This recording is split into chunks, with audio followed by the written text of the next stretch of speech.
Hey guys, welcome back to the ExamRevision YouTube channel. My name is Ellen and today I'm going to be talking about how to stay focused during your study sessions. Obviously we are getting extremely close to the Leaving Cert. I think you're about 2 months away now, and obviously you've probably just had your orals or have orals coming up. And so once orals are done, you're really just at the very end of the race. So I just wanted to give you some tips on how to stay focused. Obviously it's getting brighter outside, it's getting sunnier, you want to go and do something, you're looking forward to summer, but Leaving Cert is still there and is still happening in 2 months' time. So yeah, I'm just going to give you some tips how to stay focused, because it definitely is difficult coming up to this time of year. You're all probably exhausted and trying to sit down for 2 hours is probably the most difficult thing in the world. So here's my tips, and yeah, let's get on with the video. The first thing I want to talk about is setting clear goals for your study session. If you know you're going to come home from school and you're going to study for 2 hours before dinner, don't just sit down and open up your notes and just start reading them or just start doing past papers. You need to have a plan. The reason I think you need to have a plan is because, okay, you say I'm going to do all the past papers for these 3 years in this topic. That's great. So you're going to go and do them, and you're actually going to spend the time doing them. You're not going to be thinking in your head, oh, I also need to do this. Oh, maybe I should do this. Oh,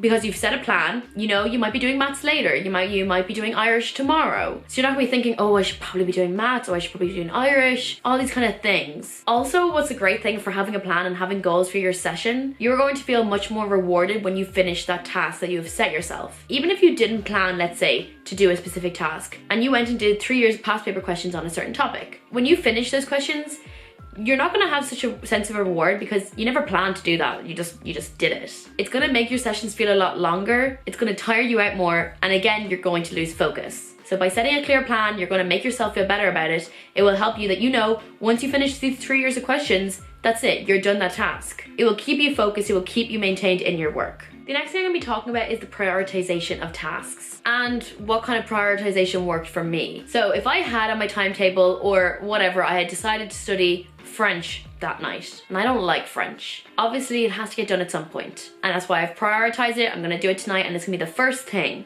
Whenever you have a day that you know you need to study something that you don't like, as well as other bits and pieces or homework or whatever, always do the thing you don't want to do first. Get it out of the way. It's when you're going to have your most brain power and the most focus just to get it done and over with. If you leave it as your last thing, you're going to be tired, you're going to be relentless, you're just not going to want to do it, and it probably won't get done. So do the worst things first. What I would always do is if I'm studying something that I didn't like, again, if it was French or English or something and I hated it, and I just wanted to get it done and over with. But again, I hated it so much that I was barely learning anything. I was staring at the page and just wanting it to be over. If I ever found myself during my study session of a subject I didn't like, and I was unfocused and I was looking around and I'm trying to get this thing over with, but I'm not learning anything, I would stop and go and study something that I did like for 20 minutes. I got enjoyment out of studying something I did like because of the reward, and I was getting things correct and I loved it and I enjoyed the topics. So if I was doing French for an hour, halfway through, I'm bored, I'm not absorbing anything, I would go and study chemistry for 20 minutes. It would make me feel better, it would give me some kind of reward, and it would get me back focused into the state of studying. And then I would go back to French and do another 30 minutes of French. And then once that 30 minutes was done, I was done with that horrible subject for the day, and I could move on to things I actually enjoyed. The next thing I'm going to be talking about is using time management techniques. You need to find something that's going to make you feel good that you just spent 30 minutes studying. Whether that be using the Pomodoro technique, because obviously the Pomodoro technique works as a 25 minutes, a 5-minute break, 25 minutes, 5-minute break, and so on. And obviously you get a reward at the end of it, you get a 5-minute break.